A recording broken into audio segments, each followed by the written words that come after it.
ठीक है, स्टार्ट। नमस्कार, मैं डॉक्टर विभाग निहोत्री, नारी शिक्षा निकेतन पीजी कॉलेज में मानव विज्ञान विभाग में एसोसिएट प्रोफेसर के पद पर कार्यरत हूँ। आज मैं आपके समक्ष कोर्स कोड BANC 132 की चर्चा करूंगी, जिसके अंतर्गत जैविक मानव विज्ञान की ब्लॉक 1, यूनिट 4 एंड 5 को कवर किया जाएगा। यूनिट 4 में relationship of and application of biological anthropology अर्थात जैविक मानव विज्ञान का अन्य विज्ञानों से क्या संबंध है और उसकी क्या उपयोगिता है, इसकी चर्चा की जाएगी। सबसे पहले ये जानने से पहले कि मानव विज्ञान की अन्य विज्ञानों के साथ क्या उपयोगिता है, यह जानना अति आवश्यक है कि मानव विज्ञान किसे कहते हैं। मानव विज्ञान मानव का संपूर्णता में अध्ययन करने वाला विज्ञान है। Anthropology is holistic study of man अर्थात मानव के सामाजिक, सांस्कृतिक, शारीरिक, पुरातात्विक और भाषाई सभी पक्षों का एंथ्रोपोलॉजी में अध्ययन किया जाता है। इसकी 4 मुख्य शाखाएं सोशल कल्चरल एंथ्रोपोलॉजी, फिजिकल और बायोलॉजिकल एंथ्रोपोलॉजी और archaeological anthropology and linguistic anthropology इसमें इसको अध्ययन करने के लिए योगदान देती हैं। मानव की शारीरिक पक्ष या जैविक पक्ष का अध्ययन जैविक मानव विज्ञान के अंतर्गत किया जाता है और इसी जैविक मानव विज्ञान की बारे में अन्य विज्ञानों के साथ जो संबंध है उसकी और इसकी उपयोगिता के बारे में आज हम लोग चर्चा करने जा रहे हैं। जैविक मानव विज्ञान का सर्वप्रथम अगर हम मूल उद्देश्य देखें, इसका सब्जेक्ट मैटर की बातचीत करें, तो ये मानव उद्विकास, मानव विभिन्नता, प्रजाति विविधता, ग्रोथ स्टडीज में, पर्सनल आइडेंटिफिकेशन में ज़्यादा रुचि रखता है। परंतु इन सब का अध्ययन करने के लिए उसे अन्य विज्ञानों की भी सहायता लेनी पड़ती है। तो आज हम लोग इन्हीं विज्ञानों में से कुछ विज्ञानों के साथ मानव विज्ञान का क्या संबंध है, इसके बारे में बातचीत करेंगे। सर्वप्रथम जैविक मानव विज्ञान का जीव विज्ञान के साथ क्या संबंध है। जैसा कि हम लोग जानते हैं कि मानव विज्ञानी मानव उद्विकास का अध्ययन करने में रुचि रखता है और ये उद्विकास विभिन्न अवस्थाओं से होते हुए आज मानव इस स्थान पे पहुंचा है। तो इसके लिए तुलनात्मक अध्ययन करना अति आवश्यक है। मानव के उद्विकास के लिए तुलनात्मक अध्ययन करने के लिए और साथ ही साथ प्राणी जगत में मानव का क्या स्थान है, इसको जानने के लिए अति आवश्यक हो जाता है कि जीव विज्ञान की सहायता ली जाए, क्योंकि जीव विज्ञान में मानवानुवंशिकी और फिजियोलॉजी, एनाटॉमी, एम्ब्रियोलॉजी के बारे में विस्तृत चर्चा की जाती है। तो फिर ये दोनों ही विज्ञानों में तुलनात्मक अध्ययन किए जाते हैं, परंतु यहाँ पे एक अंतर है। अंतर इस बात का है कि जहाँ एक ओर जीव वैज्ञानिक सभी जंतुओं का अध्ययन करने में संलग्न है, वहीं जैविक मानव विज्ञानी मानव के अध्ययन करने में रुचि रखता है। वो मानव का संपूर्णता में अध्ययन करता है, मानव की प्रजातियों का, मानव की जनजातियों का, सभी का अध्ययन करता है, लेकिन उसको जीव विज्ञान की सहायता से ही ये अध्ययन कर पाना उसके लिए संभव होता है।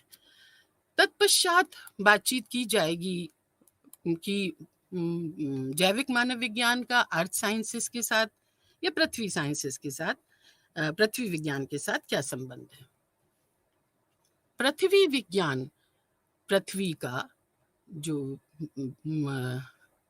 वातावरण और उसकी संरचना का अध्ययन करता है।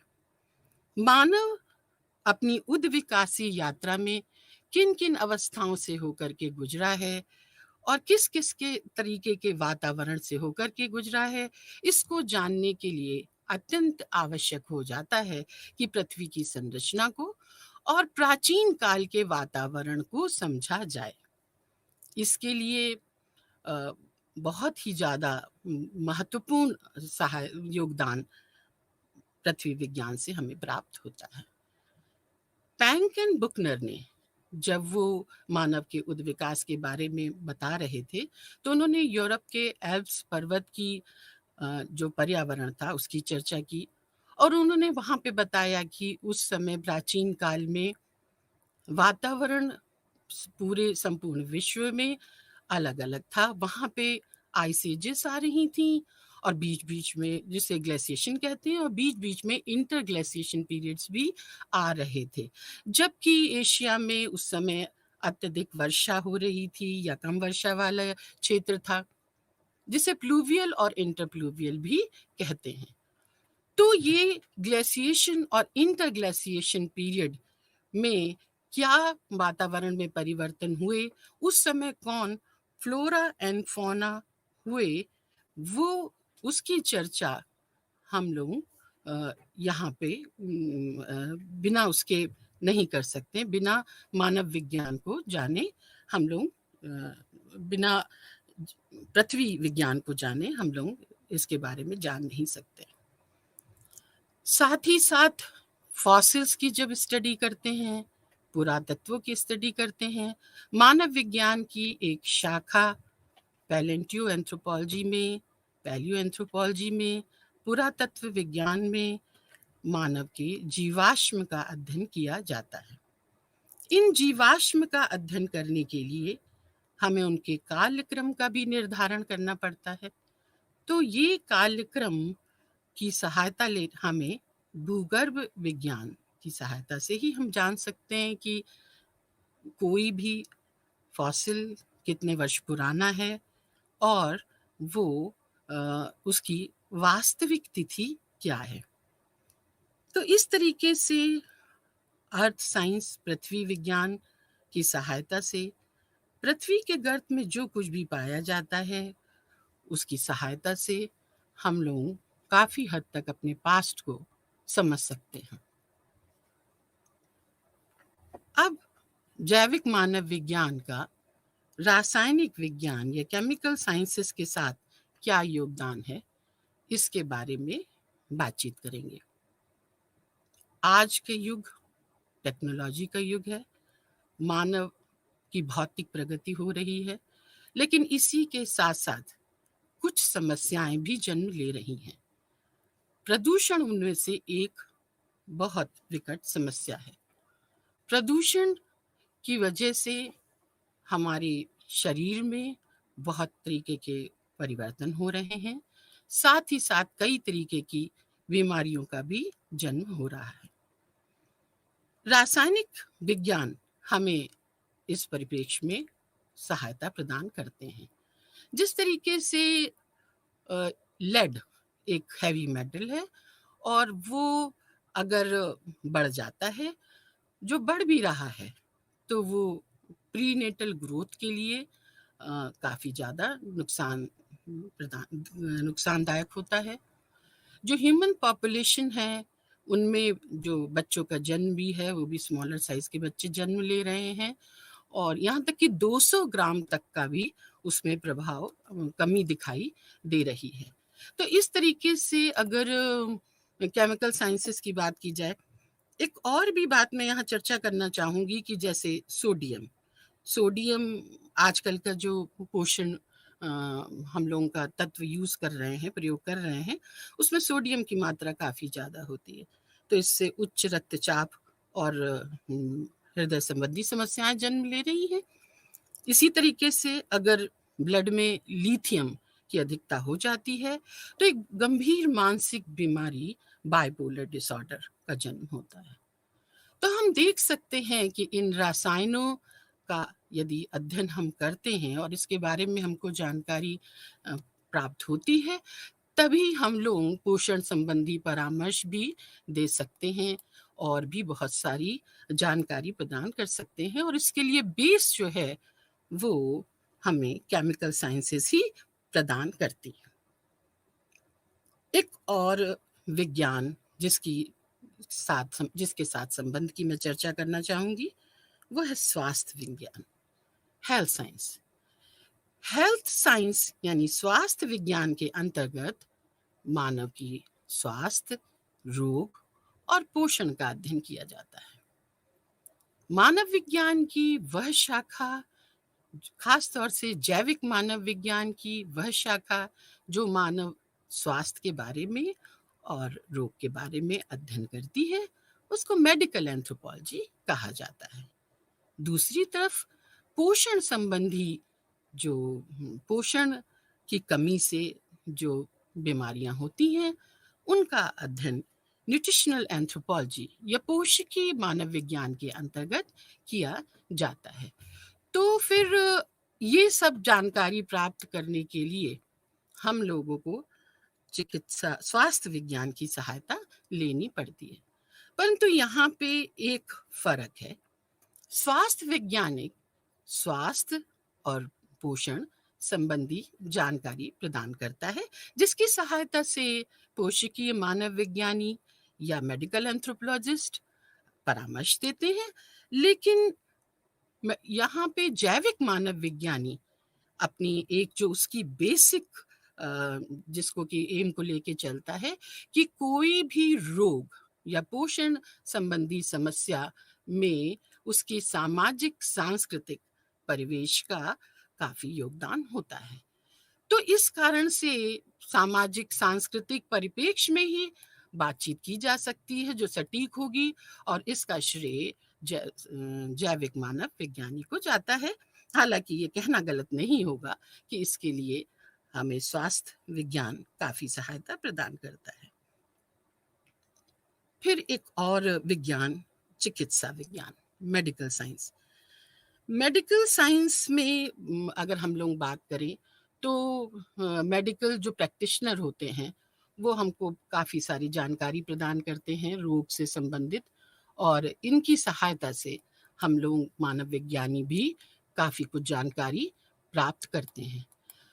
तो इसमें सबसे पहले अगर हम लोग बात करें कि जो हमने पहले भी बताया था मेडिकल एंथ्रोपोलॉजी की बात है, ह्यूमन हेल्थ एंड डिजीज, इसकी भी जब हम लोग बात करते हैं तो उसमें भी अगर हम काउंसलिंग करते हैं तो हमको जेनेटिकली जो मानव आनुवंशिकी की सहायता लेनी पड़ती है।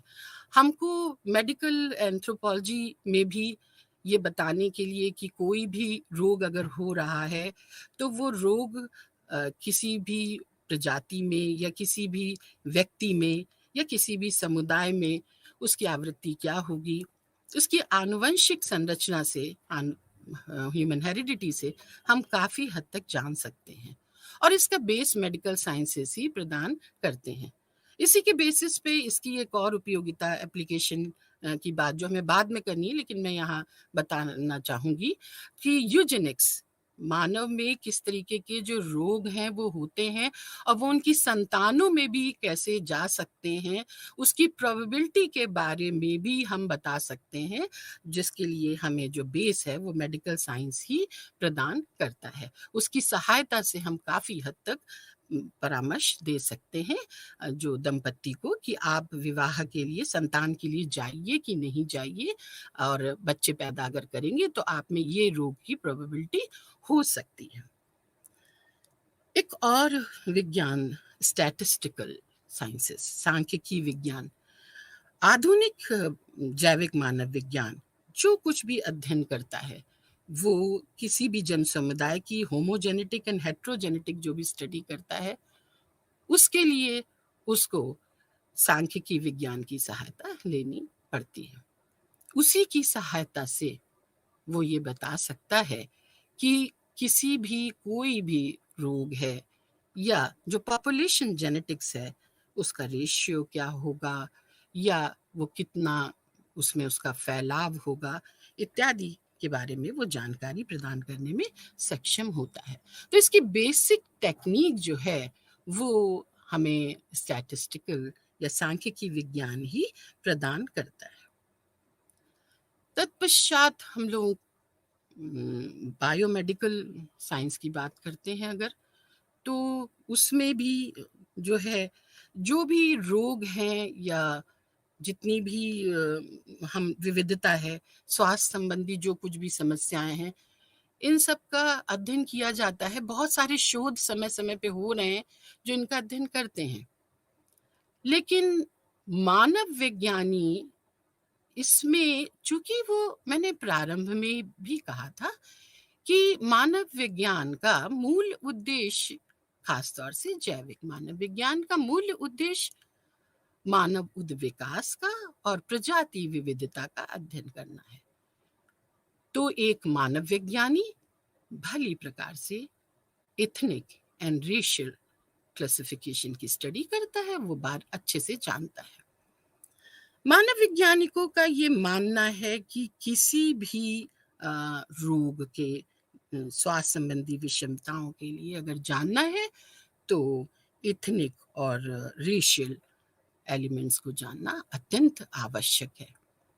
तो ये जितनी भी बायोमेडिकल रिसर्चेस होती हैं वो हमें एक बेस प्रदान करती हैं और उसकी सहायता से जो हम अपनी मूलभूत टेक्निक्स हैं उनको लेते हुए आगे बढ़ते हैं और फिर हम परामर्श प्रदान करते हैं। बायोमेडिकल एंथ्रोपोलॉजी जो है ये भी जैविक मानव विज्ञान की एक फील्ड है और जिसके लिए बायोमेडिकल साइंसेस हमें काफ़ी सहायता प्रदान करते हैं, क्योंकि उसी की ही सहायता से जो मॉलिक्यूलर स्केलेटन और पॉपुलेशन बेस्ड जो डिजीजेस हैं उनके बारे में हम आगे जानकारी प्राप्त करते हैं। तो इस यहाँ अत्यंत महत्वपूर्ण जो है आधार प्रदान करता है बायोमेडिकल रिसर्चेस जो भी हैं वो मानव विज्ञानी के लिए। अब लास्ट में जो मैं विज्ञान की चर्चा करना चाहूँगी, पोषण विज्ञान की।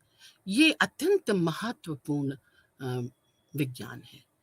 पोषण विज्ञान में ये सब बताया जाता है कि हमारे स्वास्थ्य के लिए कौन सा भोजन करना चाहिए, किस भोजन में कौन-कौन से तत्व होने चाहिए।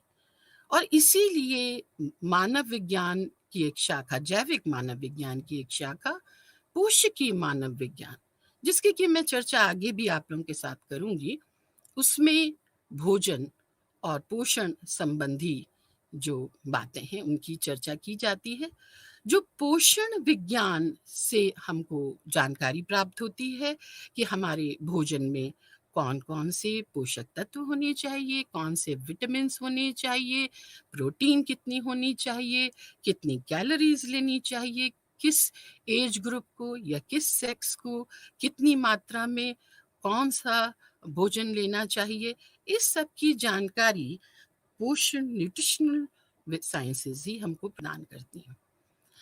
मानव वैज्ञानी, न्यूट्रिशनल एंथ्रोपोलॉजिस्ट, ये पोषण और न्यूट्रिशन की जो कुछ भी बारे में अध्ययन करता है उसका, उसके उद्विकास से वो ये भी जानना की प्रयास करता है कि हमारे अतीत में हमारे पूर्वज किस तरीके का भोजन करते थे और उसी तरीके से हमारी बॉडी की नीड भी होती है।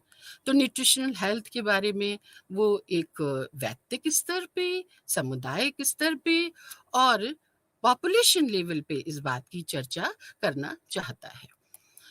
तो इसको जानने के लिए बहुत महत्वपूर्ण हो जाता है कि हम ये जानें कि किसी भी जन समुदाय में उसका क्या कोई जेंडर रोल तो नहीं है, या किसी तरीके की कोई और, मान लिया कोई समुदाय है वो वेजिटेरियन है, तो फिर हम अच्छे से, अगर ये मुझे पता है संस्कृति के बारे में कि ये इस समुदाय का जो फूड हैबिट्स हैं वो इस तरीके से हैं, तो हम लोग उसको जानकारी प्रदान कर सकते हैं कि आपके भोजन में ये कमी हो सकती है और आप इसके लिए ये सप्लीमेंट्स अगर लेंगे तो फिर ये आपके लिए फ़ायदेमंद होगा। इस तरीके से अगर किसी भी तरीके से कहीं पुरुष और स्त्री में अगर भेदभाव किया जाता है तो वो भी हम ज्ञान प्रदान कर सकते हैं, क्योंकि मानव विज्ञानी किसी भी परिप्रेक्ष्य में सबसे पहले संस्कृति और समाज का अध्ययन करता है और वो उसी के अनुसार परामर्श प्रदान करता है और उसको इसके बारे में मूलभूत जानकारी प्राप्त होती है। अब इसके पश्चात मैं नेक्स्ट सेगमेंट में आती हूँ कि मानव विज्ञान की उपयोगिता क्या है। तो मानव विज्ञान आज के जैसे-जैसे मानव विज्ञान ग्रो किया और विगत के वर्षों में जो कुछ भी मानव विज्ञान में रिसर्चेस हुई हैं, उसके आधार पे आज के समय में इसकी उपयोगिता काफ़ी बढ़ गई है। प्रारंभ में जैसे मैंने पहले भी आप लोगों से चर्चा की थी कि मानव विज्ञानी मानव उद्विकास का अध्ययन करता है, प्रजाति विविधता का अध्ययन करता है, ह्यूमन ग्रोथ और डेवलपमेंट का अध्ययन करता है। लेकिन इन सब का अध्ययन करने के अलावा आजकल इसका कुछ व्यवहारिक उपयोगिता भी हम चर्चा कर सकते हैं, जो बड़ी है आज इस समय। सबसे पहले तो हम बातचीत करना चाहेंगे कि इसकी जो मानव विज्ञान की बेसिक टेक्निक है, मानव मिति, एंथ्रोपोमीट्री। एंथ्रोपोमीट्री की सहायता से बहुत सारी क्षेत्रों में हम इसका उपयोग कर सकते हैं और काफ़ी सारी मानव के दक्षता में भी वृद्धि कर सकते हैं। इसी से रिलेटेड एक ब्रांच है जिसको कि एर्गोनॉमिक्स कहते हैं। एर्गोनॉमिक्स जिसे हिंदी में श्रम दक्षता विज्ञान कहते हैं। हम लोग अच्छी तरीके से जानते हैं कि आज का युग जो है वो टेक्नोलॉजी का युग है और इंडस्ट्री का युग है। तो एक व्यक्ति किसी भी अपने कार्यस्थल में कितना देर काफ़ी देर बैठता है, तो उस जो उसका वर्क प्लेस है उसमें मशीनों का और उसकी बैठने के स्थान का जो फर्नीचर का जो डिज़ाइन है वो इस तरीके का होना चाहिए जिससे कि उसे कार्य करने में सुगमता हो।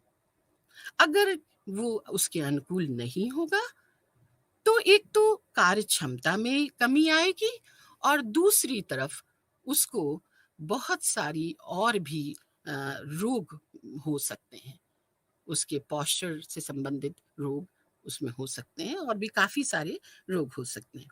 तो एर्गोनॉमिक्स जो है वो 2 ग्रीक वर्डों से मिलकर के बना है और जिसमें कि ये 7 दशक पूर्व ये प्रकाश में आया और एर्गोन का मतलब होता है कार्य और नोमोई मतलब प्राकृतिक नियम। तो इंडस्ट्री में या वर्क प्लेस में हम किस तरीके की मशीनों का डिज़ाइन करें और इसके लिए हमको एंथ्रोपोमेट्री की सहायता से काफ़ी सारा जानकारी प्राप्त होती है।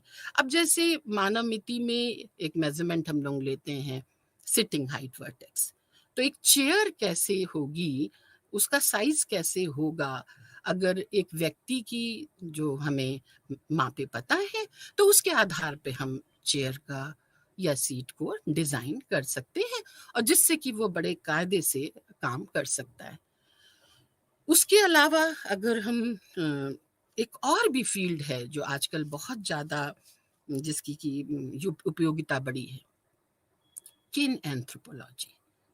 किन एंथ्रोपोलॉजी को सबसे पहले जेम्स स्टैंडर ने बात की थी और ये किन एंथ्रोपोलॉजी शब्द 1972 में बिल रॉस ने दिया था।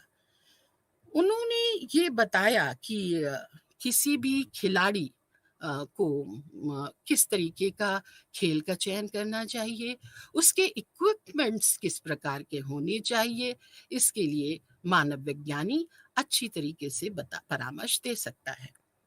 सन 1984 में ओलंपिक साइंस कांग्रेस में गति मानव मिति जो किन एंथ्रोपोलॉजी को हिंदी में कहते हैं कि को मान्यता मिली और उसके बाद से ही मानव विज्ञान की जो बेसिक टेक्निक है एंथ्रोपोमेट्री या मानव मिति की सहायता से ये बताया जा सकता है कि किसी भी खिलाड़ी को अगर चयन करना है तो कौन से खेल का चयन करे या ना करे और साथ ही वो अगर जो भी इक्विपमेंट्स यूज़ करता है तो उसके लिए भी उसके क्या डिज़ाइन होना चाहिए या उसके साइज़ क्या होना चाहिए जिससे कि वो बेहतर अपनी क्षमता का प्रदर्शन कर सके।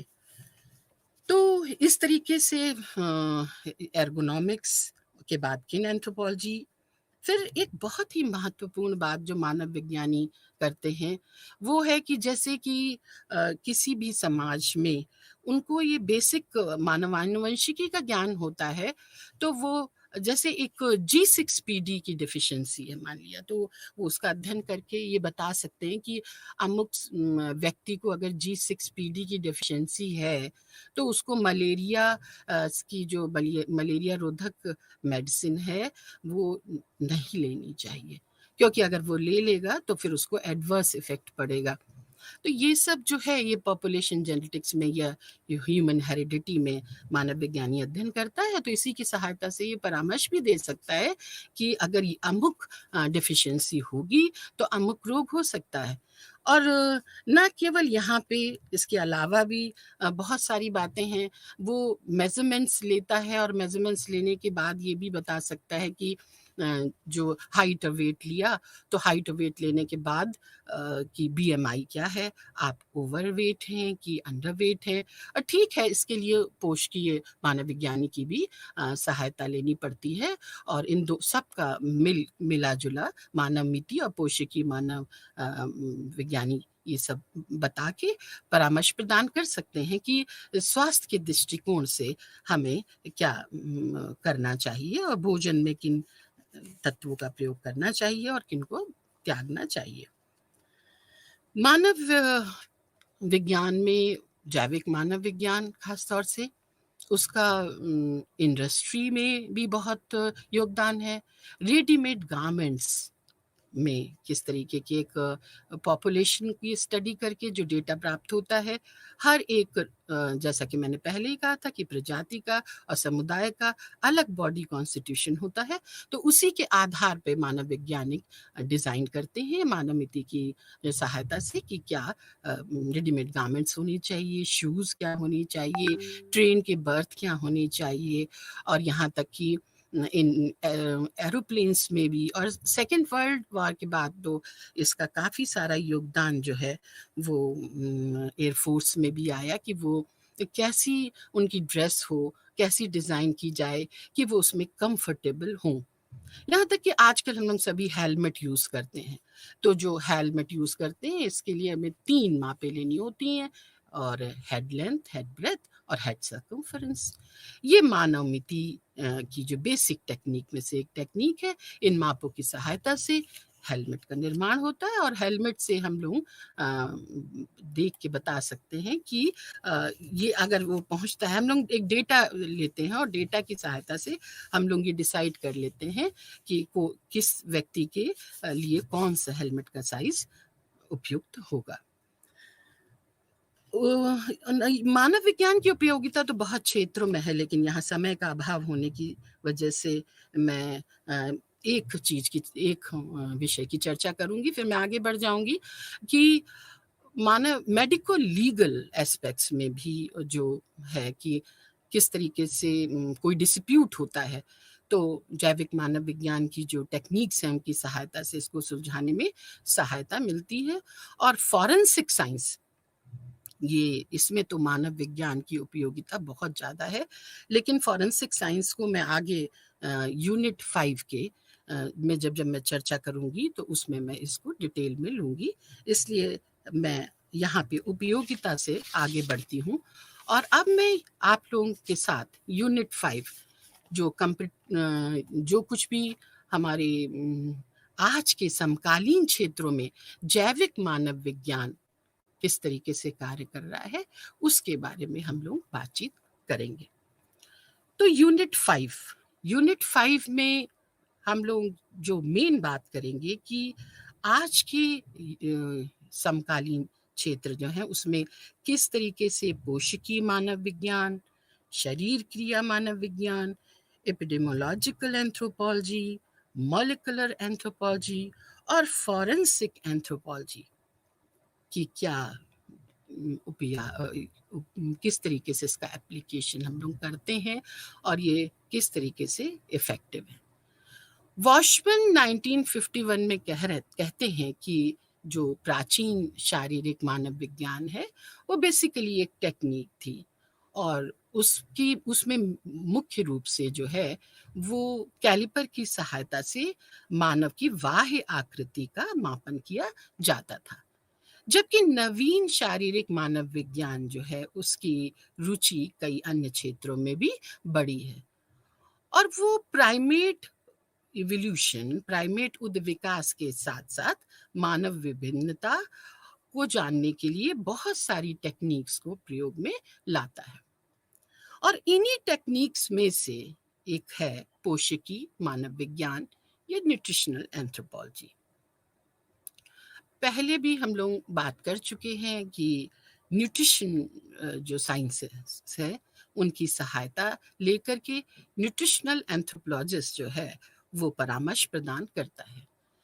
तो न्यूट्रिशनल एंथ्रोपोलॉजिकल स्टडीज जो हैं वो न्यूट्रिशन को एक मानव शास्त्रीय परिप्रेक्ष्य में बताती हैं। ये किस तरीके से पोषण का क्या स्थिति होगी और जो रोग होंगे, जो बीमारी होंगी, उस पे किस तरीके से हमारे सामाजिक सांस्कृतिक परिप्रेक्ष्य का भी प्रभाव पड़ेगा, इसका अध्ययन वो करता है। क्योंकि हमें ये भली भांति ज्ञात है पोषण का प्रभाव न केवल हमारे स्वास्थ्य पर पड़ता है वरन इसकी कार्यक्षमता पर भी पड़ता है। पोषकीय मानव विज्ञानी पोषण जन्य रोगों जैसे कुपोषण, अपोषण तथा अतिपोषण का अध्ययन करते हैं तथा उपचार संबंधी सुझाव प्रदान करते हैं, जिनका विषय क्षेत्र स्थानिक समुदायों के अध्ययन के आधार पर पोषण परामर्श प्रदान करता है। अभी मैंने पहले भी कहा था कि अगर हम लोग हाइट और वेट को मापें तो उसके आधार पे हम बीएमआई निकाल सकते हैं और इस बीएमआई से हम लोग बता सकते हैं कि वो बॉडी उसकी जो बॉडी का कॉन्स्टिट्यूशन है वो ठीक है कि नहीं है। तो इसके लिए न्यूट्रिशन के स्टेटस के असेसमेंट के लिए बहुत सारी तकनीकी भी है जिनकी सहायता से हम जान सकते हैं। यहाँ पे ये अगर कोई व्यक्ति अगर वो कुपोषित है, उसमें कुछ कमियां हैं, बीमारी है, तो फिर वो किस तरीके से उसकी हेल्थ केयर की जानी चाहिए और किस तरीके से समुदाय को उसके बारे में जानकारी प्रदान की जानी चाहिए, इसमें मानव विज्ञानी का अत्यंत महत्वपूर्ण रोल होता है। तो जितने भी ये न्यूट्रिशनल प्रोग्राम्स होते हैं किसी भी समुदाय में, उसके लिए पोषकी मानव विज्ञानी सहायता प्रदान करता है। ये जो पोषकी मानव विज्ञान है, ये पोषण का असेसमेंट करने के लिए कई टेक्निक्स का यूज कर सकता है, जैसे कि बायोकेमिकल मेथड है, क्लिनिकल मेथड है, डाइटरी इवोल्यूशन मेथड है कि वो एक दिन में अब कौन कौन से डाइट ले रहा है, कितनी कैलोरी ले रहा है और क्या क्या उसके भोजन में कमी है। जैसे कि मानव विज्ञानी तो उसकी बेसिक टेक्निक एंथ्रोपोमेट्री और सोमेटोस्कोपी है। वो तो बालों को देख के, बालों का अध्ययन करके बता सकता है कि उसकी प्रोटीन की कमी है कि नहीं है, या उसकी हाइट लेकर के बीएमआई निकाल के बता सकता है। और उसके भोजन में अगर किसी समुदाय में खास चीज़ों को भोजन का अंग नहीं बनाया जा रहा है तो वो ये भी बता सकता है कि उसके भोजन में क्या क्या और शामिल किया जाना चाहिए। इसके अलावा बॉडी कंपोजिशन एनालाइजर या बायोइलेक्ट्रिकल उसकी सहायता से भी वो ये जानकारी प्रदान कर सकता है कि किसी भी समाज का न्यूट्रिशनल स्टेटस जो है या किसी व्यक्ति का जो है वो पोषकीय स्टेटस क्या है। और इसमें ये बहुत नई क्षेत्र है और आजकल इसकी बहुत ज़्यादा इम्पोर्टेंस इसलिए भी बढ़ गई है क्योंकि अभी जो लोग हैं वो श्रम नहीं ज़्यादा हो रहा है, ये टेक्नोलॉजी का युग है, बहुत सारे कार्य हमारी मशीन कर रही हैं और मशीन को करने की वजह से कई तरीके के हमें बॉडी में नुकसान हो रहे हैं। बहुत सारे तनाव हैं, स्ट्रेसेस हैं, और स्ट्रेसेस की वजह से का भी दुष्प्रभाव हमारे शरीर पे पड़ता है। हालाँकि इसकी चर्चा मैं फिज़ियोलॉजिकल एंथ्रोपोलॉजी में करूँगी, लेकिन यहाँ पे मैं ये बता दूँ कि जो आजकल भोजन है, फ़ास्ट फूड खा रहे हैं सब लोग, उसको पसंद करते हैं, या भोजन को प्रॉपर तरीके से खा ना बनाने का, ना खाने का समय है किसी के पास। तो उसके कारण से भी बहुत सारी पोषण संबंधी समस्याएं जन्म ले रही हैं, और जिसका अध्ययन हमें कोशिकीय मानव विज्ञान के अंतर्गत करने से पता अध्ययन करें अगर, तो हम जान सकते हैं कि अ, किस तरीके का दुष्प्रभाव हो रहा है अगर हम लोगों की जीवन शैली या भोजन में न्यूट्रिशन है या विटामिन्स हैं, इनकी कमी हो रही है। तो कैसे-कैसे रोग हो सकते हैं। और एक और भी है कि मानव खुद ही अपने लिए जो मैन मेड डिज़ास्टर हैं, उन सब के भी पीछे जो है वो मानव खुद ही इसमें उसी का रोल है। तो इसका जो बेस है वो पोषण है, और उसी से ही हम लोग बहुत सारे, अगर बेसिक ही भोजन ही ठीक होगा तो फिर बहुत गंभीर बीमारियां भी नहीं होंगी।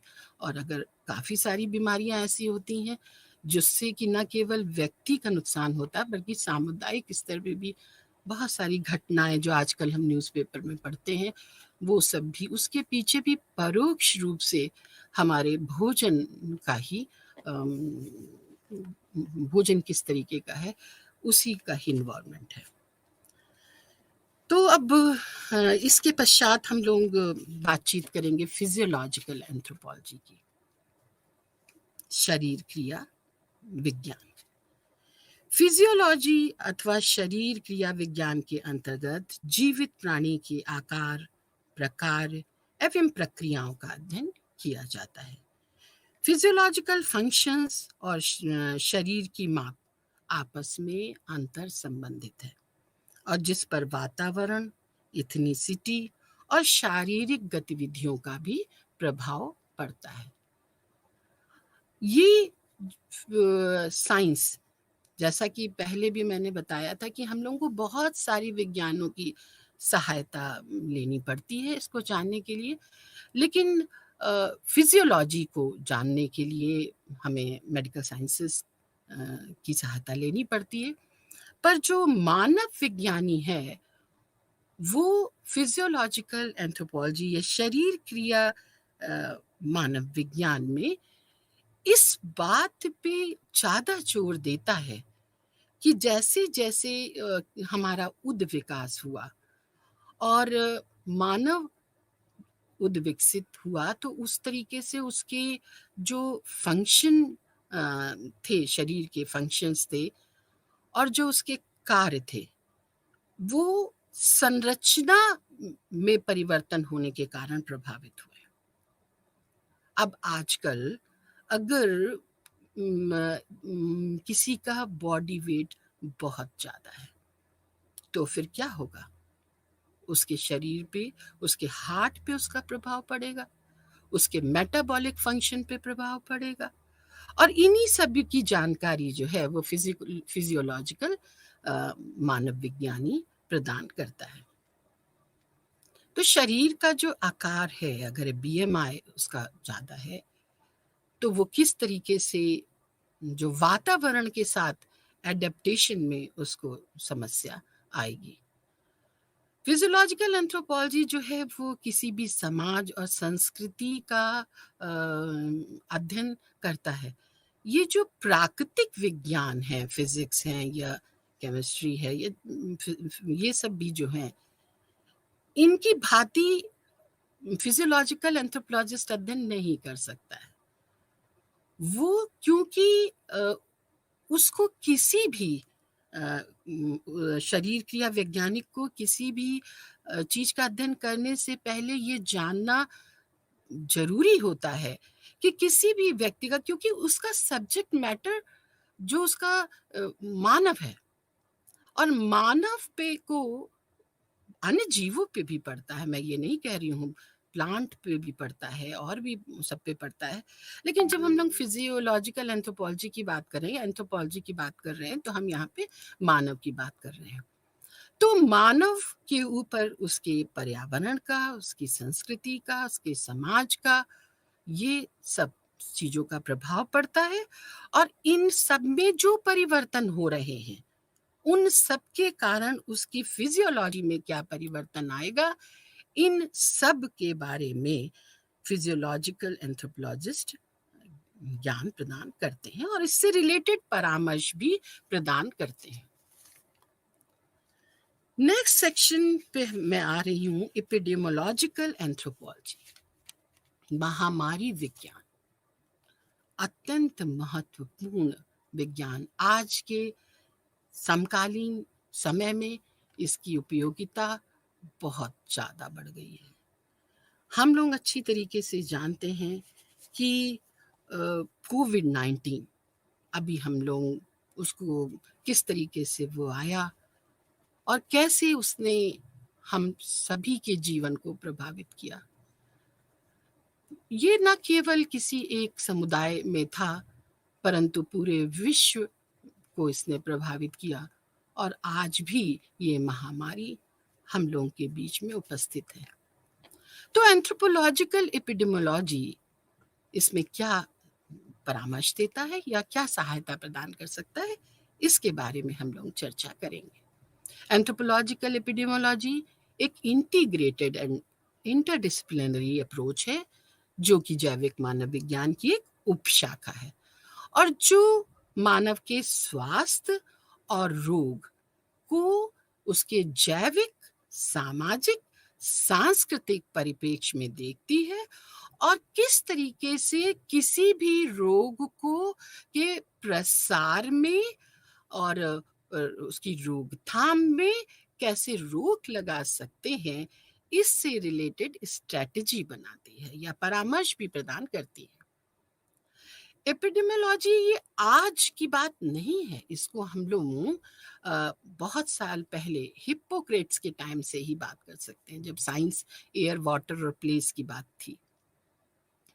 अगर हम लोग जानना चाहें कि एपिडेमियोलॉजी है क्या, तो epidemiology is the study of the distribution and determinants of health-related states or events in a specified population and the application of this study to the control of health problems. Docker 2006 में इस बात को कहते हैं कि महामारी विज्ञान या एपिडेमियोलॉजी जो है वो स्वास्थ्य की जो अवस्थाएं हैं और जो घटनाएं हैं उससे संबंधित किसी खास पॉपुलेशन में जो भी वितरण है और उसका अध्ययन करता है और किस तरीके से रोग को रोकथाम हम कर सकते हैं, इसके बारे में जानकारी प्रदान करता है।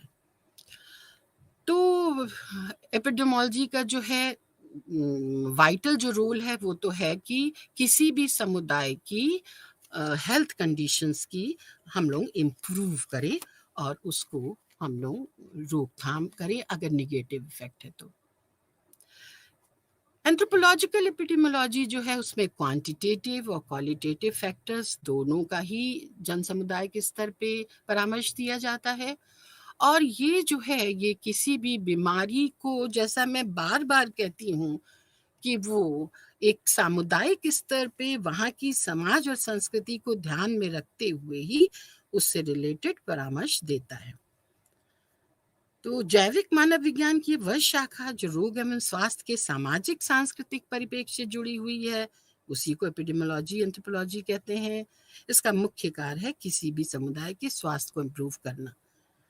अब इस संदर्भ में मेडिकल प्रैक्टिशनर से एंथ्रोपोलॉजिस्ट जो है, एपिडेमियोलॉजिकल एंथ्रोपोलॉजिस्ट जो है वो भिन्न है। मैं बार बार कोविड-19 की बात कर रही हूँ क्योंकि ये महामारी जो है वो इसने बहुत ज़्यादा हम लोगों को प्रभावित किया है। अब ये कहाँ से ये कोविड-19 जो है सभी जानते हैं कि ये इसका प्रसार कैसे हुआ, क्या हुआ, इस विषय में मैं चर्चा नहीं करना चाहूँगी।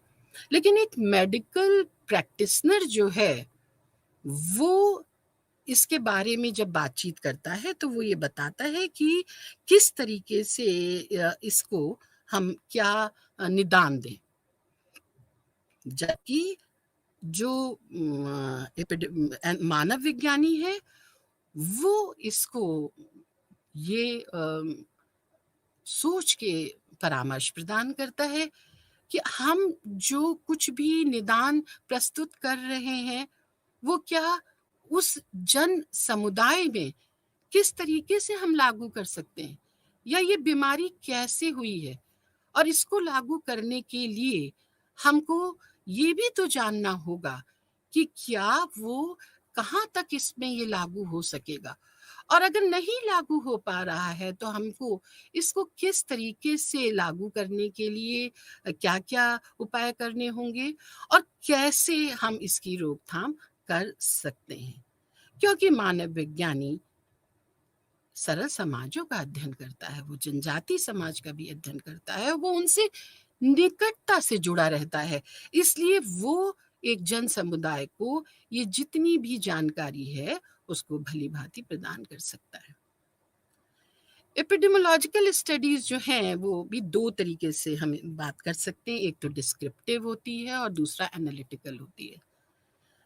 जो डिस्क्रिप्टिव होती है उसमें जो कुछ भी हमको डेटा मिलता है उसको हम लोग टाइम, प्लेस और पर्सन के हिसाब से ऑर्गेनाइज कर देते हैं, जबकि एनालिटिकल एपिडेमियोलॉजी में जो है उसको हम एक हाइपोथेसिस और काफ़ी सारे अजम्पशंस बनाते हैं और उसके बाद हम देखते हैं कि इन सब का रिलेशनशिप क्या होगा एक्सपोजर का और उसका आउटकम क्या निकलेगा, इसकी हम लोग बातचीत करते हैं। तो फिर ये महामारी मानव विज्ञान की उपयोगिता आप लोग समझ ही गए हैं कि इसका किस तरीके से आज के समकालीन आज के समय में इसकी उपयोगिता कितनी बढ़ जाती है। जो नेक्स्ट एरिया है जिसको कि हम डिस्कस करना चाहेंगे आज, molecular anthropology. Molecular anthropology is a full-fledged advanced subfield of biological anthropology. Molecular anthropology में ये तो सभी लोग परिचित हैं कि जब से हरगोविंद खुराना ने डीएनए के बारे में बताया तब से हमारे जीवन के बहुत सारे क्षेत्र की जो समस्याएं थी उनके निदान प्राप्त होने लगे हैं। अब अगर हम मानव वैज्ञानिक परिप्रेक्ष्य इसकी बात करें तो हम पुराने जो प्राचीन हमारे पुरातात्विक अवशेष प्राप्त होते हैं, जो फॉसिल्स मिलते हैं, उनकी अस्थियों से हम डीएनए एक्सट्रैक्ट करके मानव के उद्विकास के बारे में जान सकते हैं और विभिन्नता के बारे में भी जान सकते हैं। साथ ही हम ये भी जान सकते हैं कि ये माइग्रेशन कैसे हुआ होगा। तो बोन से डीएनए एक्सट्रैक्ट करके हम लोग इस बारे में काफ़ी सारी उद्विकास से संबंधित जानकारी प्रदान कर सकते हैं। अभी जो नेक्स्ट हम डिस्कस करेंगे फॉरेंसिक साइंस। फॉरेंसिक साइंस में तो डीएनए की बहुत ज़्यादा उपयोगिता है जिसकी की चर्चा हम अभी आगे आप लोगों के साथ करेंगे। पीसीआर तकनीक से डीएनए का बहुत छोटा सा जो अंश है उसकी सहायता से हम लोग बहुत सारे पैटर्निटी प्रतिजता निर्धारण करते हैं, जो डिस्प्यूट्स हैं मेडिको लीगल केसेस में उनके बारे में बता सकते हैं, और डीएनए प्रिंटिंग के आधार पर विश्व के प्रत्येक व्यक्ति को हम लोग बता सकते हैं, विभेदित कर सकते हैं। उसके लिए ह्यूमन जीनोम प्रोजेक्ट जो है वो भी काम कर रहा है, क्योंकि जो डीएनए है वो हमारा कभी भी बदलता नहीं है। मॉलिक्यूलर एंथ्रोपोलॉजी, जिसको कि आणविक मानव विज्ञान भी कहते हैं, वो उसकी टेक्निक्स क्या हैं, इसकी जो है पीसीआर पॉलीमरेज चेन रिएक्शन की सहायता से, डीएनए फिंगरप्रिंटिंग की सहायता से और भी अन्य तकनीकों की सहायता से मॉलिक्यूलर वैज्ञानिक जो है मानव विज्ञानी काफ़ी सारी समस्याओं को सुलझा सकता है। और मानव उद्विकास के बारे में तो वो जानकारी दे ही रहा है कि किस तरीके से वास्तव में जो है मानव की उत्पत्ति कहाँ से हुई थी और वो किन किन स्थानों से वो उत्पत्ति हुई थी। मॉलिक्यूलर एंथ्रोपोलॉजी के बाद एक बहुत ही इम्पॉर्टेंट जो क्षेत्र है मानव विज्ञान का, जो हाल ही के वर्षों में विकसित हुआ है, फॉरेंसिक एंथ्रोपोलॉजी। फॉरेंसिक एंथ्रोपोलॉजी मानव विज्ञान की एक शाखा, जैविक मानव विज्ञान की उपशाखा है, और इसको सबसे पहले 1882 में बर्टिलॉन ने 11 मापों के आधार पर अपराधियों की पहचान के लिए यूज किया था। तो इसकी सहायता से हम लोग बहुत सारी समस्याओं का निस्तारण कर सकते हैं, लेकिन इनको जानने के लिए थोड़ा सा हम लोगों को इसके मेथड्स के बारे में पहले जानना होगा। इसके जो मेथड हैं जो फॉरेंसिक एंथ्रोपोलॉजिस्ट यूज करता है, वो दो तरीके से होते हैं। एक तो इसको डेटा को गैदर करता है और उसके बाद उसको एनालाइज करता है, और उसके आधार पे वो बहुत सारी जानकारी प्रदान करता है। मानव विज्ञान की जो बेसिक टेक्निक है एंथ्रोपोमेट्री या मानव मिति के द्वारा जो घटना स्थल से जो भी मृत व्यक्ति की लॉन्ग बोन्स होती हैं, जैसे फीमर, टिबिया, ह्यूमरस, उन सब की माप ले करके फॉरेंसिक एंथ्रोपोलॉजिस्ट ये बता सकता है कि लंबाई कितनी होगी। उसके क्रेनियम को और पेल्विक को देख करके वो उसकी एज भी बता सकता है, उसके सेक्स को भी बता सकता है। फॉरेंसिक एंथ्रोपोलॉजी में जो डर्मेटोग्राफिक्स का भी उपयोग होता है, किसी भी मोनोजाइगोटिक ट्विंस को छोड़ करके किसी भी दो व्यक्तियों के जो फिंगरप्रिंट्स हैं वो एक समान नहीं होते हैं, और ये जो है जीवन भर अपरिवर्तित रहते हैं। तो ये फिंगरप्रिंट्स की जो स्टडी है, डर्मेटोग्राफिक्स की स्टडी है, जिसको कुमिन्स एंड मिडलो ने सर्वप्रथम किया था, इन सब की जो है स्टडी मानव विज्ञान में बहुत डिटेल में की जाती है, डिस्क्रिप्टिव स्टडी की जाती है। इसकी सहायता से अंगुली छाप को देख करके भी किसी भी व्यक्ति की अपराध के बारे में या कोई व्यक्तिगत पहचान के बारे में भी जानकारी प्राप्त कर सकते हैं। आजकल जो आधार कार्ड बन रहे हैं या जो कुछ भी है, उनमें भी मानव विज्ञान की ही तकनीकों का प्रयोग किया जा रहा है। न केवल फॉरेंसिक एंथ्रोपोलॉजी में क्राइम की ही बात हम न करें, इसके अलावा भी जैसे डिजास्टर हो गया और आपदा हो गई, बहुत सारे लोगों की एक साथ मृत्यु हो गई, और उन सब की अस्थियां जो हैं वो आपस में मिल गई हैं। यहाँ पे फॉरेंसिक एंथ्रोपोलॉजिस्ट का रोल बहुत बढ़ जाता है। वो इन सब से डीएनए भी लेके आइडेंटिफाई कर सकता है, और उसके अलावा बता सकता है कि अस्थियां कौन सी अस्थि किसकी है। वो ये भी बता सकता है, जैसा कि मैंने पहले बताया है, कि वो आयु का निर्धारण कर सकता है, सेक्स का भी निर्धारण कर सकता है।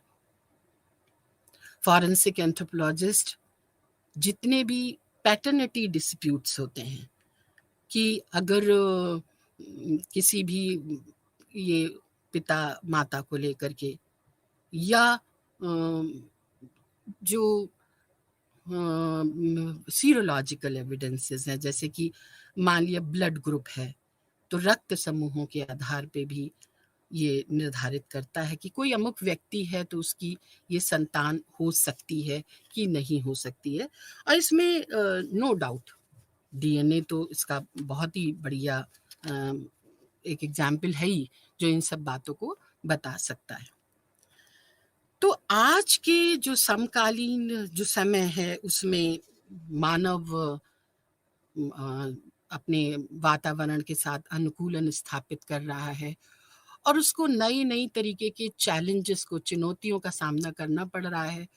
उसके लिए, उस वातावरण के साथ सामंजस्य स्थापित करने के लिए बहुत सारी मानव शास्त्रीय तकनीकों का, मानव शास्त्रीय ज्ञान का, उसकी सहायता से वो इन सबको जो है क्या कर पा रहा है, कैसे वो इनके साथ काम करता है, इसके बारे में मानव विज्ञानी, खासतौर से फॉरेंसिक एंथ्रोपोलॉजिस्ट, हमें काफ़ी ज्ञान प्रदान कर सकते हैं, क्योंकि वो स्ट्रेस में होता है तो क्राइम करता है, तो अगर क्राइम करता है तो वो क्या होगा, तो फॉरेंसिक एंथ्रोपोलॉजिस्ट हैं। जैसा कि मैंने बताया आपको कि आधार वगैरह कार्ड है, या आपकी जो कुछ भी जीवन में आजकल जितनी भी चीज़ें हैं, उन सब में मानव विज्ञान की इस शाखा का काफ़ी महत्वपूर्ण योगदान है।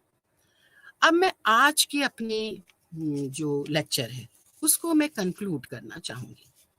मैंने आप लोगों से बातचीत करी कि किस तरीके से, पहले तो मानव विज्ञान किसे कहते हैं, फिर मानव विज्ञान की जैविक मानव विज्ञान किस तरीके से इस अन्य विज्ञानों से संबंधित है, इसकी उपयोगिता के बारे में भी चर्चा करी।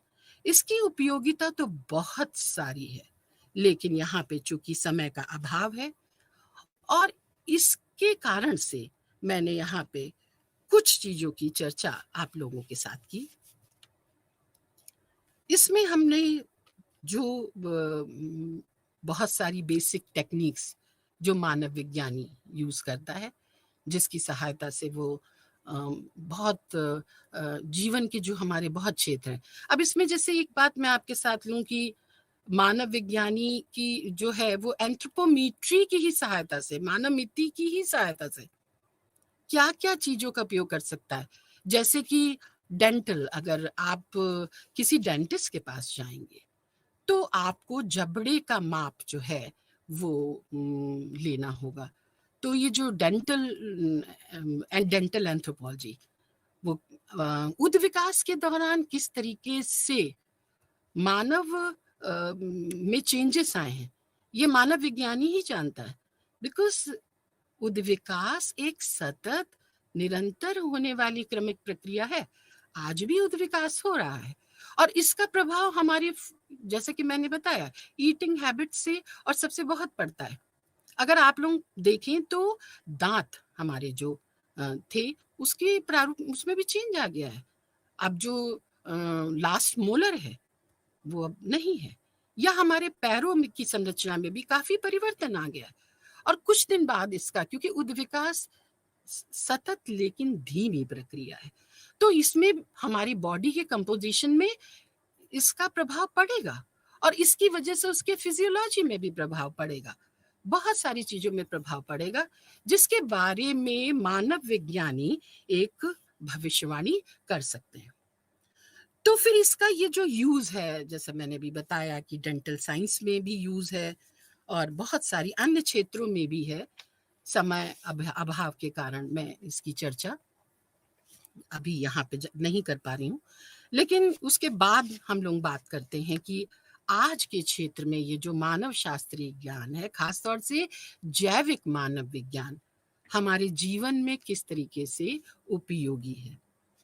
तो आप जान ही रहे हैं, न्यूट्रिशन, पोषण, पोषण एक बहुत महत्वपूर्ण, जो हेल्दी लाइफस्टाइल के लिए हमें, ओबेसिटी, बहुत सारी समस्याओं का जड़ ही ओबेसिटी है। और ओबेसिटी के पीछे जो कारण है वो हमारा जो टेक्नोलॉजिकल एडवांसमेंट है, जो अब सब मशीन कार्य कर रही हैं, तो उसी की वजह से हमारे शरीर में भी उसका प्रभाव पड़ रहा है। और उसमें क्या, साथ ही जो हमारा भोजन संबंधी आदतें हैं, उसकी वजह से हमारे शरीर में क्या तत्वों की कमी हो रही है, पोषकीय मानव विज्ञान निदान प्रदान करता है। और इन्हीं सब का प्रभाव हमारे शरीर क्रिया पे भी पड़ता है। और इन्हीं जो हमारी महत्वाकांक्षाएं हैं, उसी का ही तो दुष्परिणाम है कोविड-19। ये जो है, ये जैसे भी आया, लेकिन इसके पीछे जो मेन एक कारण था वो यही था कि ये जो है हमारे जीवन में इसने कितना आतंक इस कारण ने फैलाया। ठीक है, हमेशा निगेटिव ही नहीं है। मॉलिक्यूलर एंथ्रोपोलॉजी, जो डीएनए की टेक्निक्स है खास तौर से, वो हमारे जीवन में किस तरीके से उपयोगी है, और इसी की एक सहायता फॉरेंसिक एंथ्रोपोलॉजी की भी मैंने चर्चा की। इसी के साथ मैं अपने लेक्चर को समाप्त करती हूँ। नमस्कार।